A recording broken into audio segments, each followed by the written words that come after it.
nights I stay up, cashing in my bad. I figured we should have a little music to start off. Some nights I wish that my lips could build a castle. Some nights I wish they just fall off. When you're ready, let me know. I still wake up, I still see your ghost. Oh Lord, I'm still not sure what I stand for. I'm ready when you are. All right. What do I stand for most nights? Let's go for it. All right. Good morning, everybody. I'm so glad that you guys are here with us today. I'm Heather McChesney, and I'm here at the Higher Education Policy Commission. I'm one of your event coordinators for the Student Success Summit, and I'm super excited to introduce you to Tom today. Tom is with us from Swift Kick. He's one of our national presenters. He's presenting this breakout session. He's also going to be one of our keynote speakers this afternoon as well. So Tom, after starting his very first business in college that grew to 1.5 million in annual sales, he went on to be the founder and facilitator at Swift Kick. So since 2004, he has trained over 500,000 leaders around the U.S. and the world, including England, South Korea, Indonesia, and Bermuda, on how to build what they call a culture of connection within their organization. And I really love that phrase, a culture of connection, especially because here in West Virginia, especially in the Student Success Summit, we've been talking about connections and building partnerships to help foster student success. So that's just the perfect fit. He has trained leaders at some of the largest companies in the world, such as Coca-Cola, Pfizer, University of Wisconsin. And through his speaking, he holds an unprecedented 7 national speaking titles from APCA. He's a TEDx speaker, Guinness World Record holder, which later I might ask what record you hold. He sat on the board of the NYC Entrepreneurs Organization for 5 years. In his free time, he trains and leads forums for the Entrepreneurs Organization. He's an executive accountability coach for business owners, and he co-authored the Amazon.com award-winning book, First Year Student to First Year Success.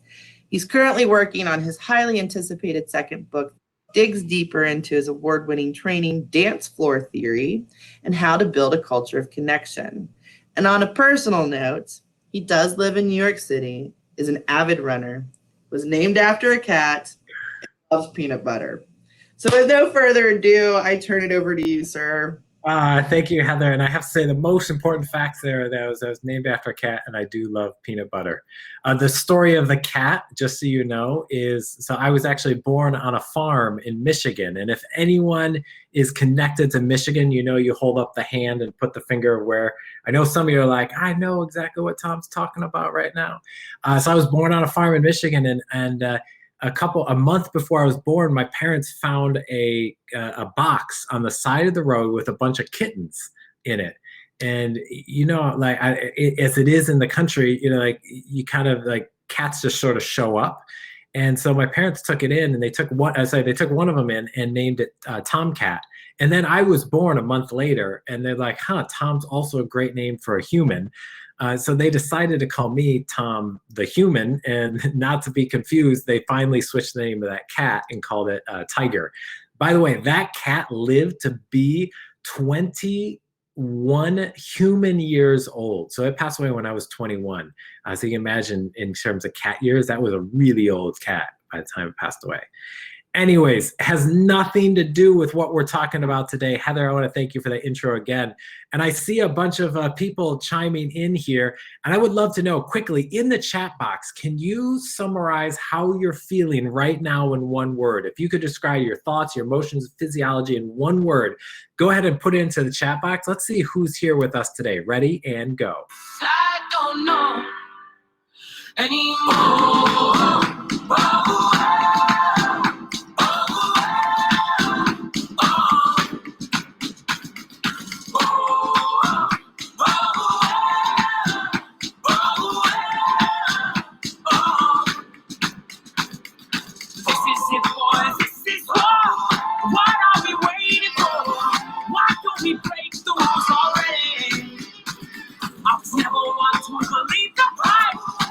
Wow, look at the responses coming in, and I resonate with all of them, because we have some burnt out, heavy, exhausted, tired, frazzled, excited, nervous, happy. So every possible emotion is expressed right there in that chat box. And it's interesting, you know, I feel like time, I don't know if anyone else feels like this, but it feels like time is moving faster.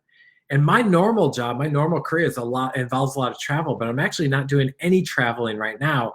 But yet my day is completely filled. And I finally talked to a psychologist about this. And it turns out that humans, when we don't chunk our time like we normally would pre-pandemic, meaning there was wake up, there was work, there was home, there was weekend, there were weekdays. When we had those chunks of time, it helped us to slow time down, to be able to manage and understand how time moves and like the speed at which it moves. But right now, I don't know what your calendar looks like, but mine is just this constant flow of da da da da da da da da, and there's zero time for me to process. There's zero time for my brain to just like unwind, relax, or even just to think about what I just went through, because it goes right into the next thing. And so hopefully today, and I'm going to pop open my screen here, we can talk about this concept a little bit more, because it is critical to what's happening with you. This picture right here is an old dorm room or a res hall for my higher ed folks. And the truth is times are changing, whether it's pre-pandemic or post. But to start off, I want to challenge all of you to, let's see if I can pull up my next slide. Here's my question. I will make sure you all can see this. My question is, do you know who this is? Go ahead and put your answer into the chat box and see if you can guess who this is. We got some answers come flying in. All right, smart group. This is Bill Gates.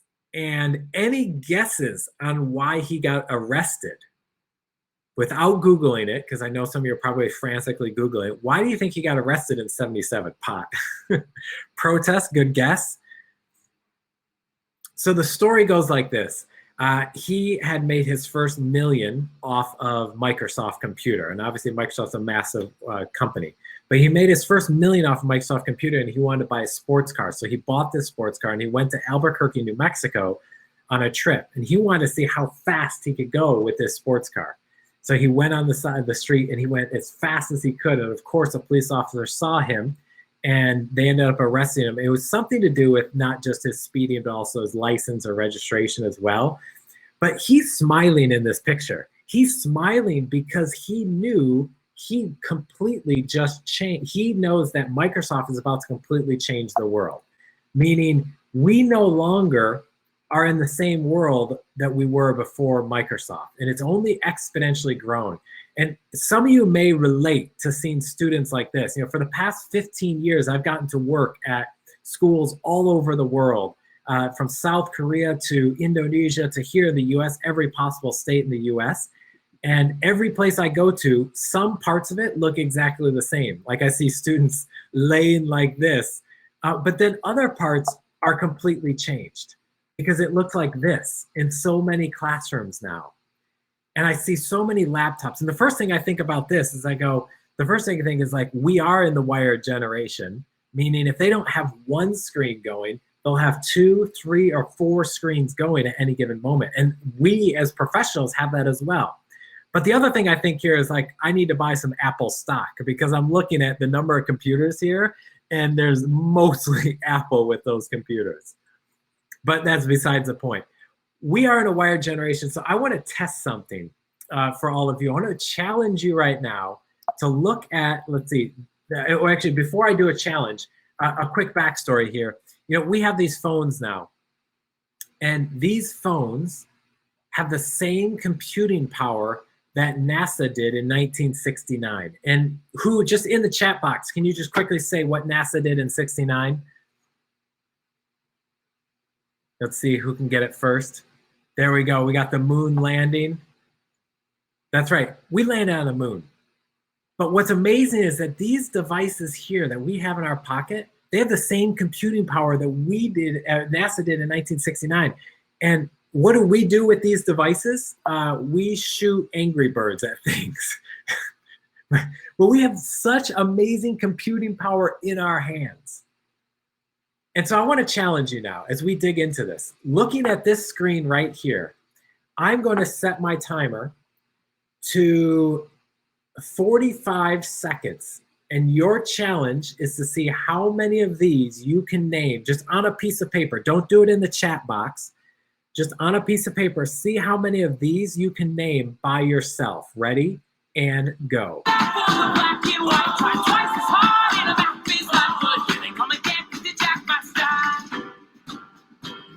alright. I found a martyr in my bed tonight. Stops my bones from wandering. Why am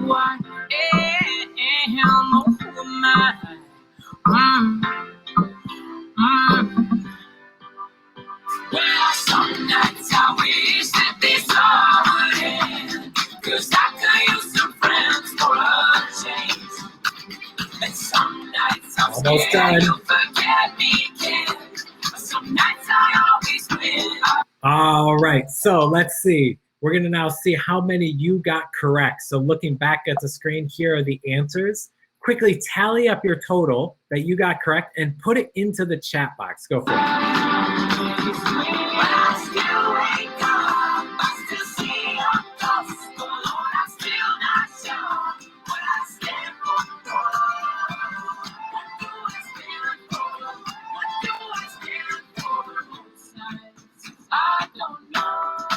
All right, I have to say this is pretty good numbers coming in. The last group I worked with, there was like, they got 7 or 8.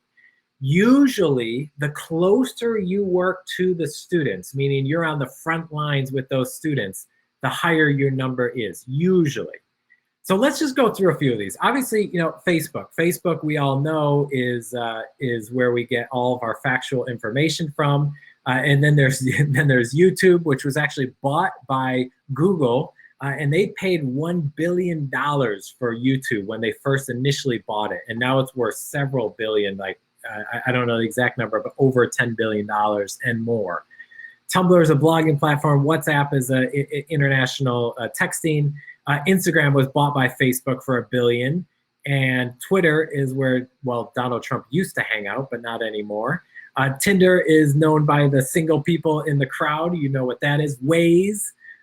Waze, quickly, who knows what Waze is? Drop it in the chat box. Let's see who can get to it first. GPS. What is fun about Waze, though? What are the unique things that make Waze different than Google Maps?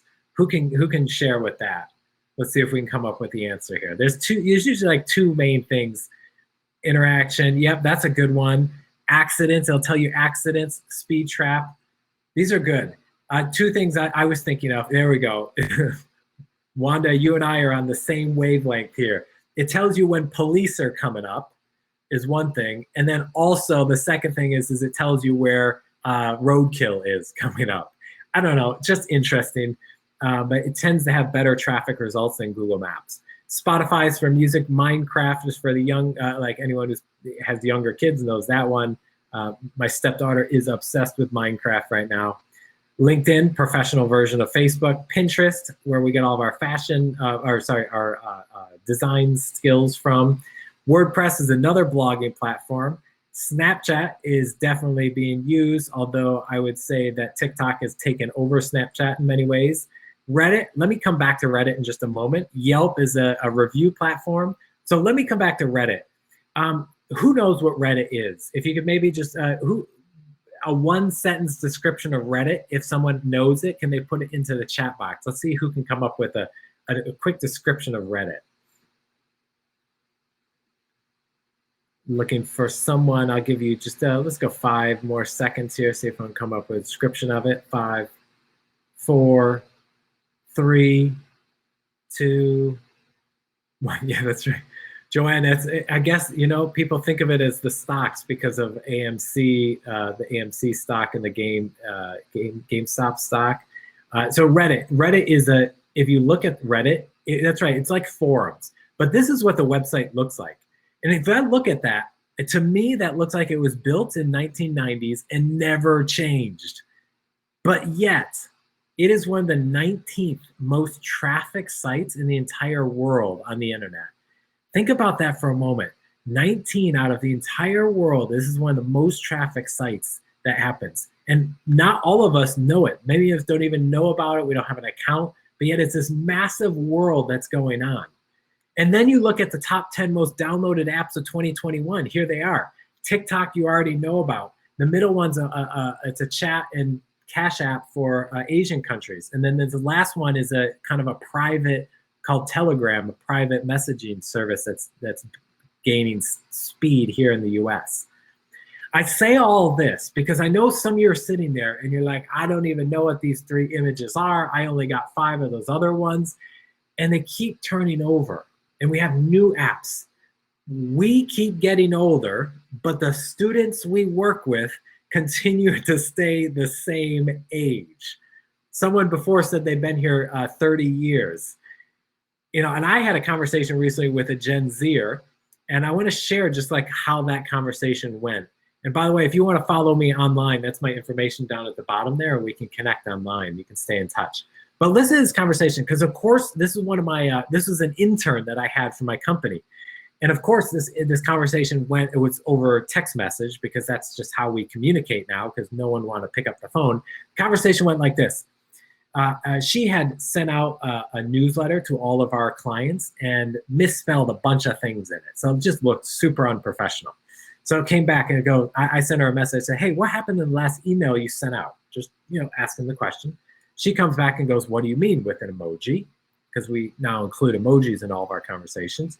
And I wrote back, well, for starters, it had 4 spelling errors. And then she goes, oh no, I'm so sorry. Great, I love accountability. I love ownership of the fault. And then I see that ... and they say, I'll be more careful before I hit send. It's been a tough week for me. Okay, like I'm human. I understand tough weeks happen. And then I see ... and she continues on. She goes, Mercury is in retrograde.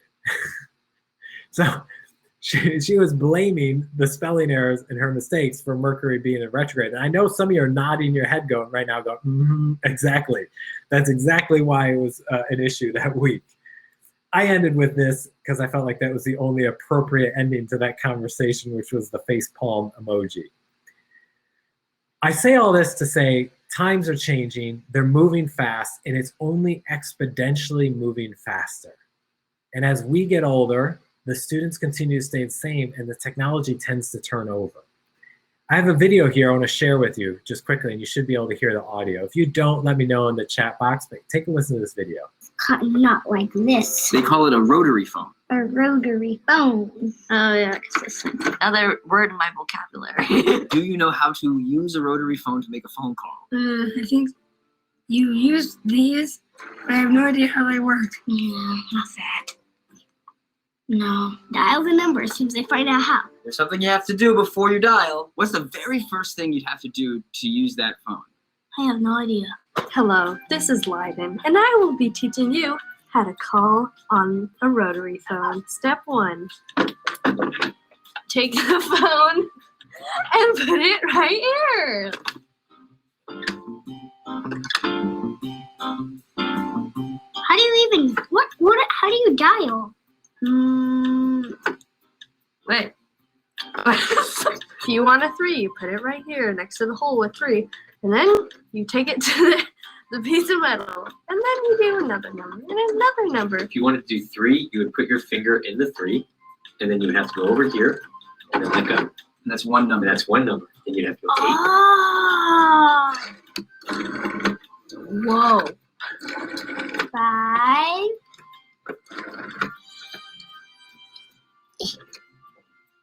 Dang it. I would not want to work these things. It's going to take a long time. And when you do pick up the phone, you put it to your ear. What are you listening for before you dial? Bling, bling. I wasn't born in the 40s, so I have no idea what you're talking about. It would make a bling sound like or something like that. It's actually something called a dial tone. I think I've heard of it. All right. So clearly there is a digital gap here, but that digital gap is exponentially increasing, and our jobs are now requiring us to catch up to the technologies that are being used. And so we take all of this concept, and what I'm trying to tell you right now is we have to prepare ourselves now on skills that we don't know exist for a future that is unknown. So good luck. That's the end of my presentation. It's been great being with all. No, I'm just kidding. We're not going to end there because I feel like some of you, the feelings you had earlier now weighted even heavier after that setup. So what I want to show you though is that in this space of good luck, we have to prepare ourselves for things that don't exist, for a future that's unknown. There is hope here because the hope falls back one step further. And I'm going to get to that after I do a quick survey of this group. So here's how this survey works. In just a moment, 8 statements are going to pop up on the screen. If you can say yes to 3 of those statements, once you get to 3 yeses, can you in the chat box just write yes? So once you have 3 yeses, like you agree with this statement, put it in the chat box, yes. So like, here's the first one. I feel like I'm always on the go. So again, when you have 3, go ahead and put yes. I know some of you are like, Tom, can I use all 3 for this first one? No, it only counts as 1. So here's the second one. There's a lot of chatter in my head, okay? I tend to answer questions before the person is finished asking. Oh, thank you, Andrew, before the person's finished asking the question. All right, here's some more. My thoughts bounce around in my head like a pinball machine. My mind wanders from tasks that are uninteresting. I tend to work on multiple projects simultaneously and find them hard to finish them all. I have trouble planning my day due to too many distractions. In group activities, it's hard for me to wait my turn. My mind is so cluttered, it's hard to focus at times. And lastly, my brain feels like a television set with all the channels going at once. Informally, it looks like 95% of you just said yes to at least 3 of these. And if that's the case, I would like to congratulate you because you just diagnosed yourself with preliminary results that you might have adult ADHD. Now, please don't go running to the doctor right now and be like, Tom diagnosed me. No, because adult ADHD is a serious concern and condition that people do challenge themselves with every single day. This is only one of those preliminary tests that gets you to think about it. But let's take a look at 3 of these, just really quickly. I always feel like I'm on the go. You know, when I think about this in education, I always think about how there's always one thing after another, after another, after another. You know, my day is so filled throughout the day that there's not that moment, especially now, there's no moment to just decompress. Like a great example is yesterday I had a really challenging conversation with my spouse, and moments after that conversation, I had to instantly go into a meeting with a client to prepare for a program coming up. Having both of those happen simultaneously without a break in the middle is this sense of like always feeling like I'm on the go. Let's go to another one. And by the way, if you relate, feel free to drop like me too or whatever you want, so I know I'm not alone in this. Let's go to another one. I have trouble planning my day due to too many distractions. How many of you have ever had your day filled out and then halfway through the day or partway through the day, a student shows up and they're in tears? Now, did you schedule on your calendar from 12:30 to 1 that Susie was going to show up crying about a challenge she was having in her life? No, we didn't, nor could we. But when that moment happens, we know that that is the most important thing. And so those distractions that exist become the most important thing, but everything else on our calendar now just kind of gets pushed away. And it's not just students, by the way, because I know several of you work outside, you work in the community as well. And so you don't work with students. So maybe it's your employees, maybe it's your peers, maybe it's your spouse, maybe it's your boss, maybe your boss comes in crying, but whatever it is, those distractions exist all the time. Let's take another one. My brain feels like a television set with the channels going all at once. Be honest, put in the chat box if this ever happens to you. You're in one meeting. While you're in that meeting, you're preparing for the next meeting. Be honest, if you've ever done that, I will raise my hand first, but that happens so often. We're in one meeting. Those are the television sets happening. So this is happening all the time. So here's my question for you. Why are you in education? whether you're at the actual school itself or you work with schools, you're in the community and you work with schools. Why are you in education? Because here's the thing, there's other industries where you could apply your talents, your skills, your knowledge, where you could probably make more money for less hours and less stress and a higher income. So why are you in education? Why do you feel like this space here is the space that you were meant to be in? I'm going to give everyone just 1 minute on a sheet of paper. Can you just write down some of your answers? Just quickly write down, like, why do you feel like you're in education? Why is this important for you? 1 minute, ready, and begin.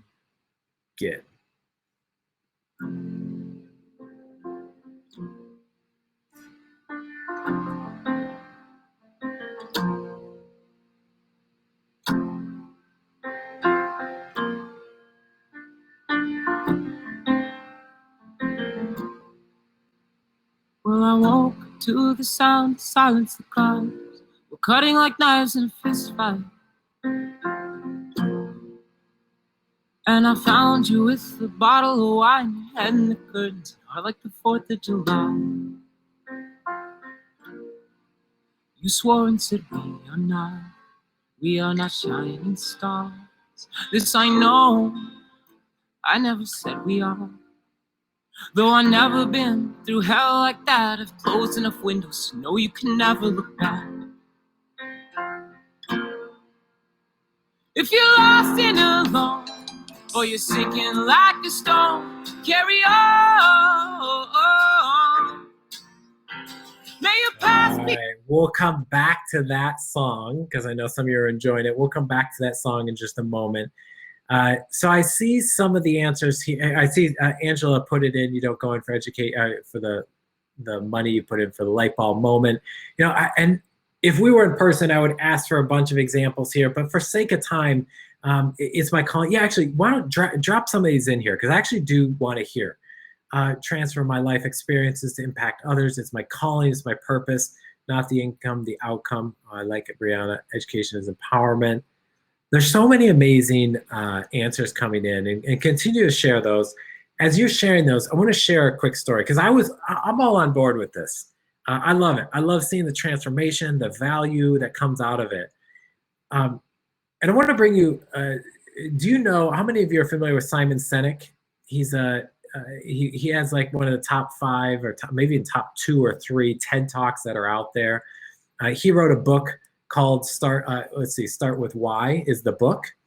And quickly, you don't have to read the book, but I'm going to summarize it for you. It goes like this. He says that every organization, community, nonprofit has 3 layers. There's the what you do, the how you do it, and the why you do it. And he says most organizations start with the what they do, then they go to the how they're going to do that what, and then if they have time, they focus on the why. But he says the best organizations, the ones who sustain through the downtimes, through the challenging times, are the ones who start with the why, then go to the how, and end with the what.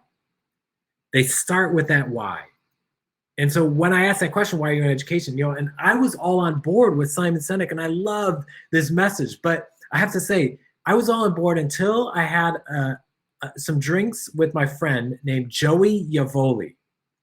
Now, yes, that is his real name, Joey Yavoli.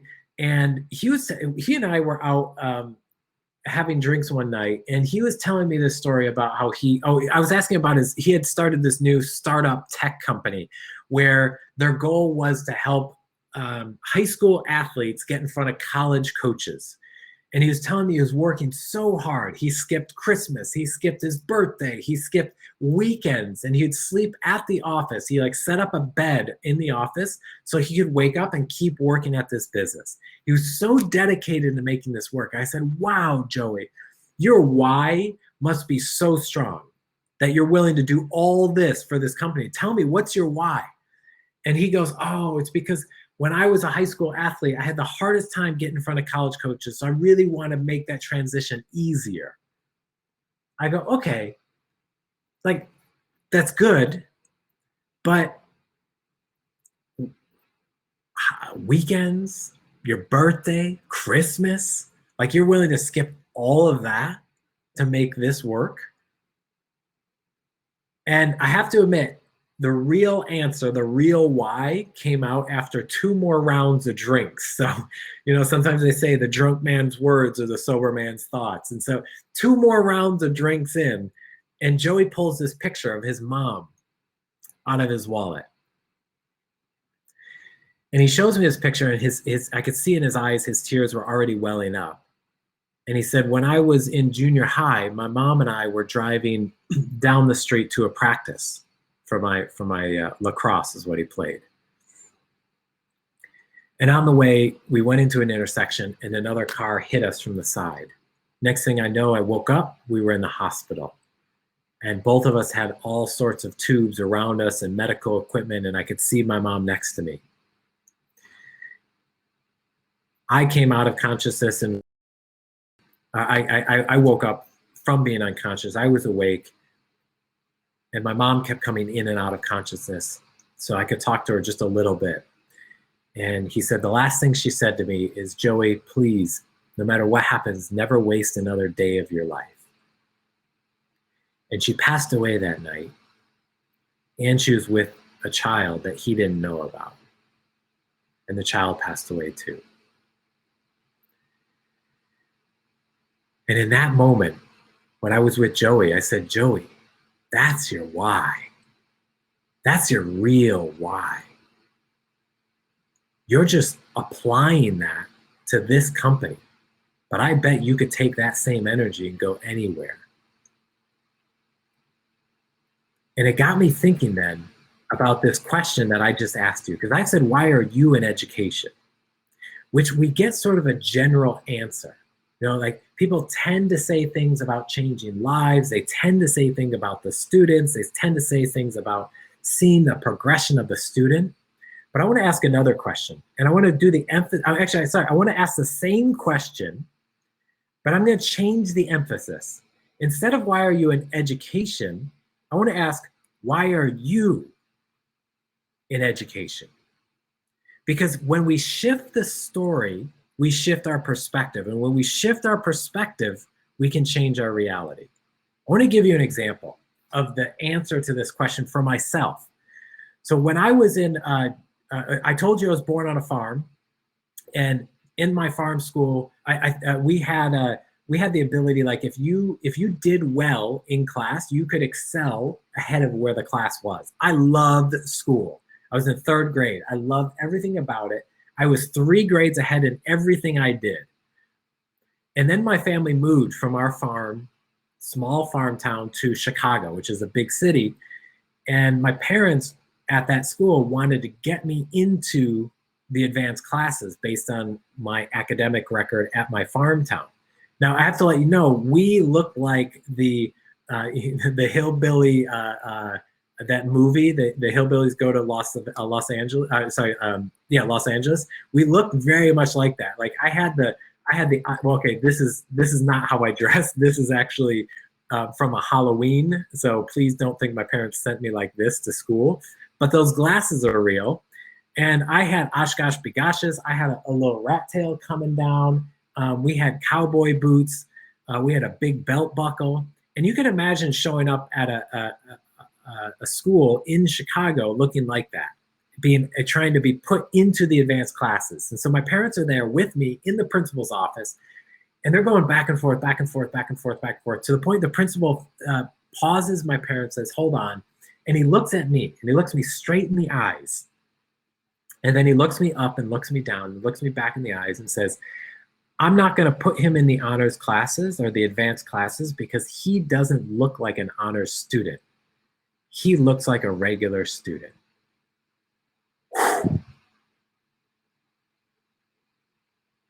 My parents were pissed, but it didn't matter because at that moment, his words locked in my brain as a story I told myself, and then that became the reality. I went through all of K through 12, 4th through 12, getting C grade point average. I was an average student. I believed it, and that was everything about it. And it wasn't until I got to college and I stumbled into student activities and started getting involved outside the classroom that it completely changed my life. Because I had someone in higher ed, my advisor, who said, hey, Tom, have you ever thought about joining student government? And I was like, no, I don't do that. That's for those people.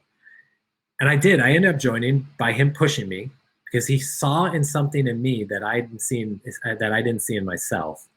And it completely changed my life. Very short version of that is I graduated all 4 years of college, straight A's.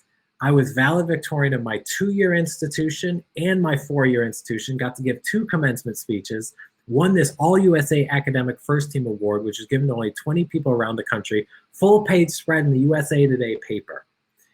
All because someone at college believed in me and saw in me. So now, why am I in education? Why do I do programs like this all around the world? Because for 2 reasons. One, when I talk to professionals like you, I see my advisor. I know that each one of you have the opportunity to find a Tom and completely change their life. And when I talk to the students, I see me. I see students who have been told by a parent, an uncle, a friend, a teacher, a random person that they don't deserve to be in the advanced classes. And I'm there to tell them otherwise. That's why I'm in education. The difference becomes very specific. It's a very specific story that allows me to have the passion. So here I want to ask this question for you. What was the moment for you that set you on this journey to be in to be in education? Where was it in your past? What story, what moment, what interaction got you to here, caused you to choose this path versus other ones? And by the way, it's not always positive, because mine was a negative. You know, sometimes it's not always about having the hero in our life, because sometimes that villain allows us to have the energy to bounce away from them and go, no, I'm going to do this because I don't want to be that. We're going to take let's just take 90 seconds to write down an answer to this question. See if you can come up with this answer, a specific moment for yourself as to why you chose this career, this industry as the path you decided to go down. And I know some of you will find this instantly. It'll be right there. And others of you, it might take a while. You know, I've had people 5 years later email me and tell me their story and be like, Tom, I finally figured it out. But let's see. Take a moment, write down some thoughts just to see what comes up to this answer. Ready? And go. Hear the sound of your feet upon the ground. Carry on, carry on, carry on.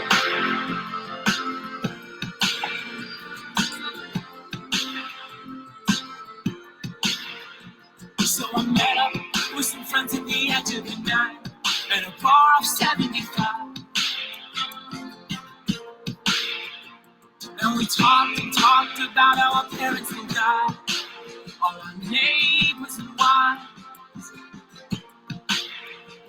But I'd like to think I can cheat it all to make up for the times I've been cheated on.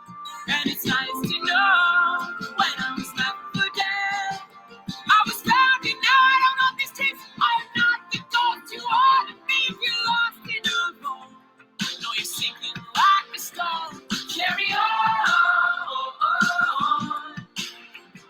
May your past be the sound of your feet upon the ground and carry on.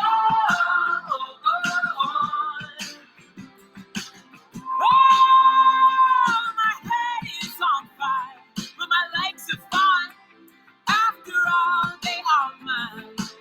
Lay your clothes down on the floor. Close the door, hold the phone. Show me how. No one's ever gonna stop us now.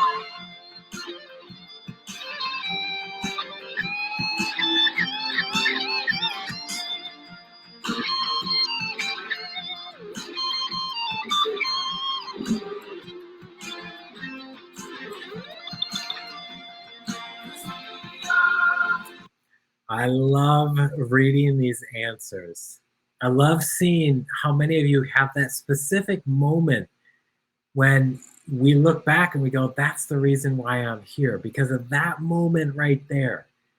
For others of you, it might not be clear right now, but I challenge you to continue to just let this question kind of just float around in your brain for the next day, the next week, the next months, and see what comes up.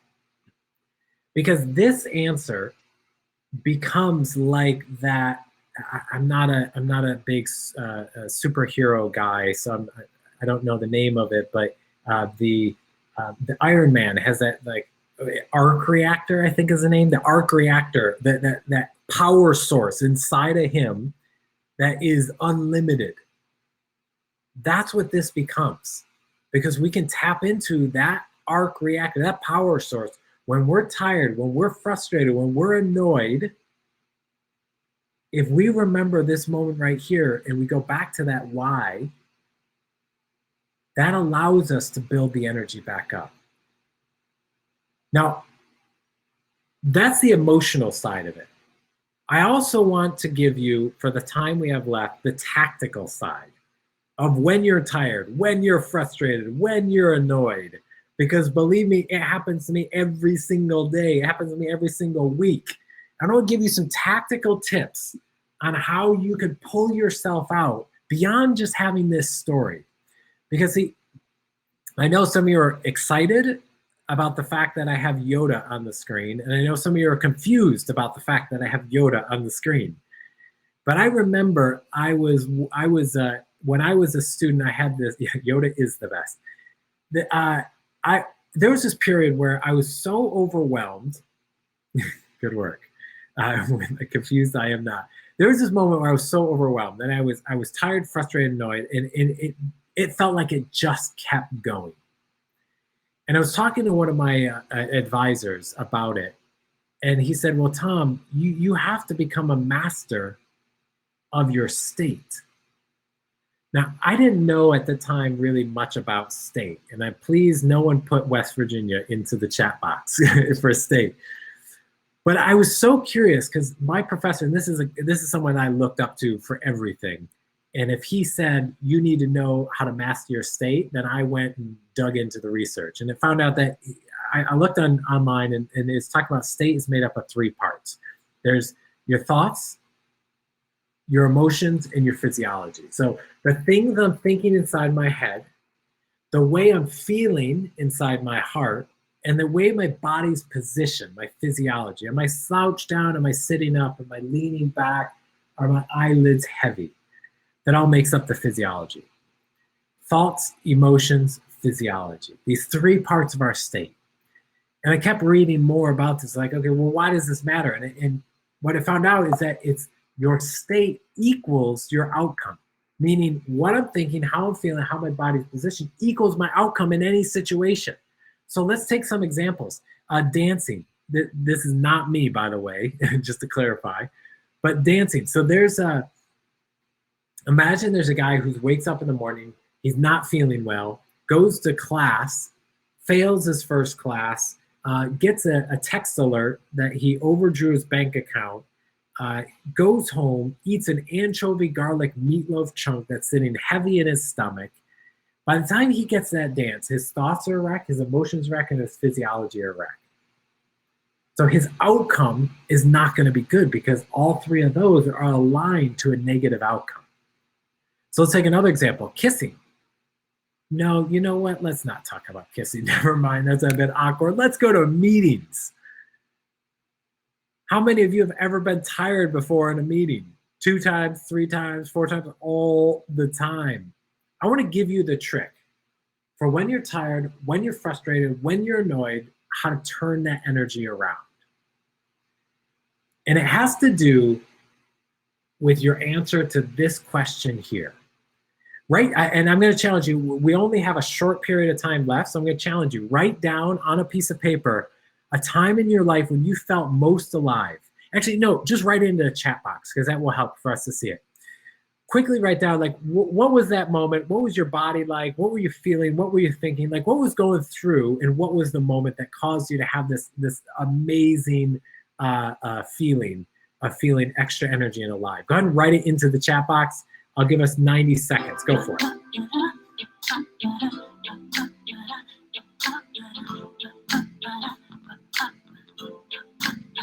Bring the beat in.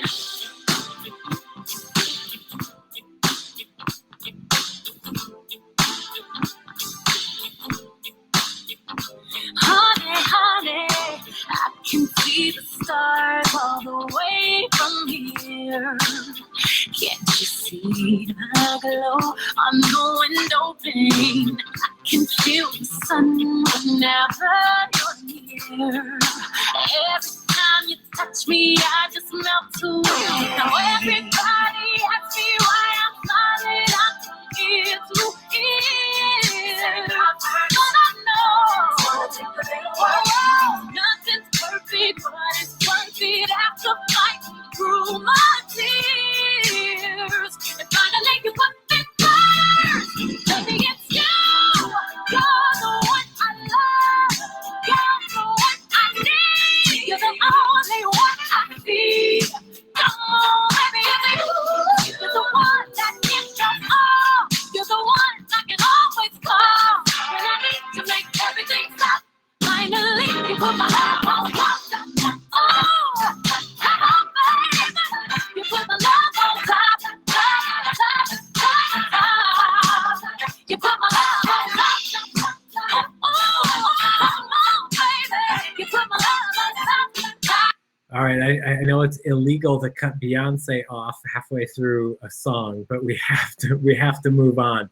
And seeing some of the answers come in here, oftentimes when I hear people share a moment they feel alive, is there's usually some sort of physical movement attached to it, or some big life shift. You know, like for example, Joanne just said graduate from high school. You know, like it's a big shift. There's this big moment. I was this and now I'm this. The other one that I hear often is physical movement. And I want to give you the trick. The trick is this right here. If you have a piece of paper, write this down somewhere. Change one, change all three. Our thoughts, our emotions, and our physiology are all interconnected.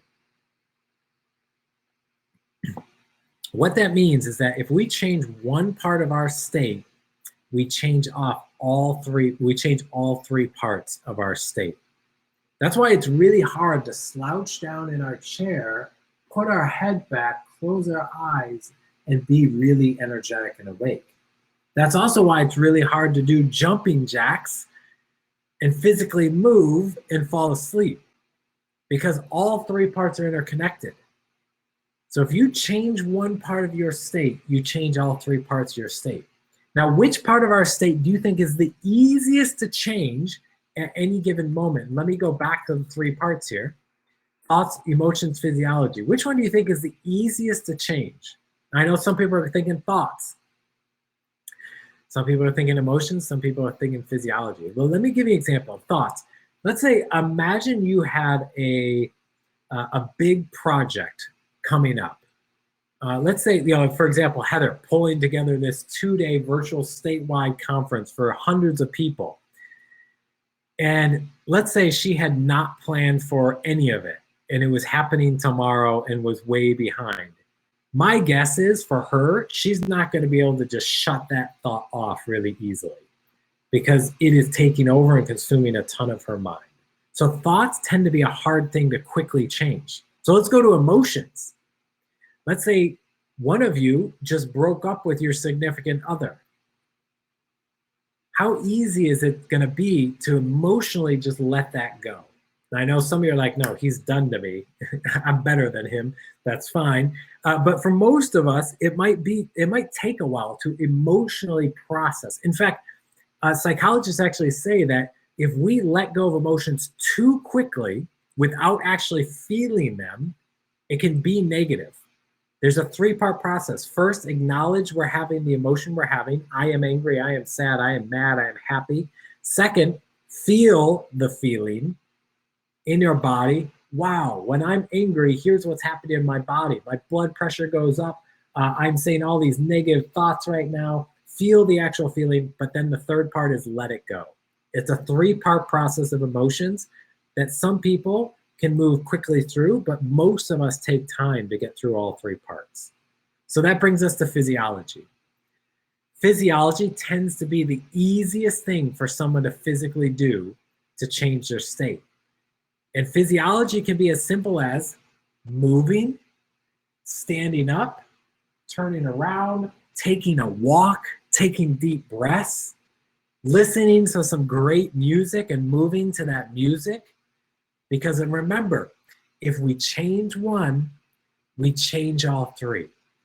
So coming back now to this, if you're tired, if you're frustrated, if you're annoyed, first, remember the why, the core of why you're doing what you're doing. And then second, remember that if we change one, we can change all 3. And the easiest part of our state to change is our physiology. So physically move, physically get up and go do something, or just move your arms, or listen to some music that you love, because that will change our thoughts and then change our emotions, and our state equals our outcome. With that, I want to thank you all for coming to this presentation here and being a part of this with me. This is my contact info. You can stay in touch with me online.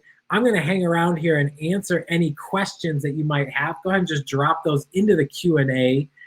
If not, I am doing a full conference keynote at the end of the day around, I believe it's at 3:15, Heather, is that correct? It sure is, at 3:15. So at 3:15, if you'd like to come back, that's going to be about building that culture connection with our students and the people we serve. So hopefully you can come and join me for that. Thank you so much, Tom. I very much appreciate it. I think we all feel a lot better today. It's been a great feel-good day. Definitely a feel-good morning. You're getting all sorts of great comments here in the chat, as you can read. I'm glad everybody has had a great experience today. If you have any questions, now's your opportunity to ask them. Tom's contact information is there. He does great programmatic work. He works with students, schools, counties, you name it, does all the great things. As Tom mentioned, he will be conducting our closing plenary this afternoon. But after lunch, you've got a lunch break coming up. We do have another plenary at 1:30. It's a short 1.5 hour plenary talking about first gen not being a student only identity, which is very, very important here in the state of West Virginia, followed by our last set of breakout sessions. We have 8 more breakout sessions for the day. So we implore you to come back after the lunch break for sure. In the meantime, if you guys don't have any questions right now, you're more than welcome to go and visit the gallery area. Stick around here if you want to give them a buzz. We've got a little bit of time to do that, or go and have a little bit of a longer lunch time. And if not, we'll see you back here at 1:30 sharp. All right. Thanks, everyone. Questions here. Appreciate it. My pleasure. All right.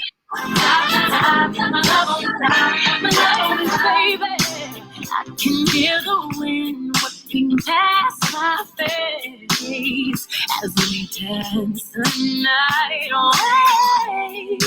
Boy, your lips taste like a night of champagne as I kiss you again and again and again and again. Now everybody asks me why I'm calling up here to hear, but I know nothing perfect, but it's worth it after fighting through my tears. If I can make it one big worse, baby, it's you. You're the one I love. You're the one I need. You're the only one.